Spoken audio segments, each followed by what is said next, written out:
လူမှုကွန်ရက်ပေါ်မှာစိတ်မချမ်းမြေ့စရာအဖြစ်ပြန့်နှံ့နေတဲ့တားမီနှစ်ဦးကိုရိုက်နှက်ကြိုးတုပ်တဲ့ဖြစ်စဉ်တစ်ခုနဲ့ပတ်သက်ပြီးတင်ဆက်ပေးသွားမှာဖြစ်ပါတယ်။ရုပ်သံဖိုင်တွေနဲ့ဓာတ်ပုံတွေအရအမျိုးသမီးတဦးဟာဈေးဆိုင်တစ်ခုကပစ္စည်းခိုးယူရမှာလက်ပူးလက်ချမိခဲ့ပါတယ်။ဒါကြောင့်ဆိုင်ရှင်နဲ့အနီးနားကလူတွေဟာအဆိုပါခိုးယူသူအမျိုးသမီးကိုဆဲဆိုခြင်းပေါင်းရိုက်နှက်စပင်ဆွဲပြီးခြေထောက်နယ်ပါနင်းခဲ့ကြတယ်လို့သိရပါတယ်။ပိုင်ရှင်ဘက်ကကြည့်ရင်ကိုပစ္စည်းခိုးယူခံရတဲ့အတွက်ဒေါသထွက်တာအပိပေးခြင်းတာဟာနားလေပေးလို့ရတဲ့ကိစ္စပါခိုးယူမှုဟာ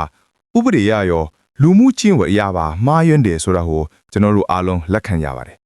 ဒါပေမဲ့ဒီဖြစ်စဉ်ရဲ့အသေးမာစရာအကောင်းဆုံးအပိုင်းကတော့အဖြစ်ပေးခံရတဲ့အမျိုးသမီးရဲ့ရင်ခွင်ထဲမှာလူမမယ်ကလေးငယ်တကူပါရှိနေတာဖြစ်ပါတယ်ကလေးငယ်ကိုပိုက်ထားတဲ့မိခင်ကိုကျိုးတုပ်ယူပါမကကချိုးတည်င်းနေရကလေးငယ်ကိုပါတက်တိုင်မှာမိခင်နဲ့အတူကျိုးတုပ်ဖို့ကြိုးပဲငယ်တယ်လို့ဆိုပါတယ်ဒါတွေမကပဲရေနွေးနဲ့လောင်ဖို့အထိချိန်ရောက်ပျော်စော်မှုတွေပါဗီဒီယိုဖိုင်ထဲမှာထွက်ပေါ်လာခဲ့ပါတယ်ဒီနေရာမှာမေးစရာရှိလာတာကတော့ခိုးတာကမိခင်မှာခိုးယူသူကိုဖမ်းမိပြီးလက်ဝဲမှာရိုက်နှက်နေပြီးသားပဲဘာမှမသိသေးတဲ့ဘာမှမဆိုင်တဲ့လူမမယ်ကလေးကိုပါဘာကြောင့်ဒီလိုမတော်မတရားလုပ်ရတာလဲဆိုတာပါပဲကလေးငယ်ကြောင်အနေနဲ့မိခင်ကိုရိုက်နှက်နေတာကိုမြင်တွေ့ရတဲ့ကြောက်ရွံ့မှုကြိုးတုပ်ခံရတဲ့ခံစားချက်တွေဟာသူ့ဘဝတစ်ချောင်းလုံးစိတ်တန်ရာကြီးကြီးမားမားဖြစ်စေနိုင်ပါတယ်ဒါကြောင့်ဒီဖြစ်စဉ်နဲ့ပတ်သက်ပြီး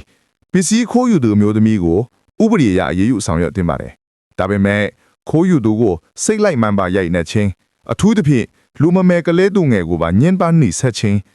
ချင်းရောက်ချင်းတို့ဟာလူသားချင်းစာနာမှုကင်းမဲ့တဲ့လူရက်တွေဖြစ်တာကြောင့်ဒီလိုမတော်မတရားလုပ်ခဲ့သူတွေကိုလည်းဥပဒေအရအပြစ်ပေးအရေးယူသင့်တယ်လို့ပြောဆိုသုံးသပ်နေကြပါတယ်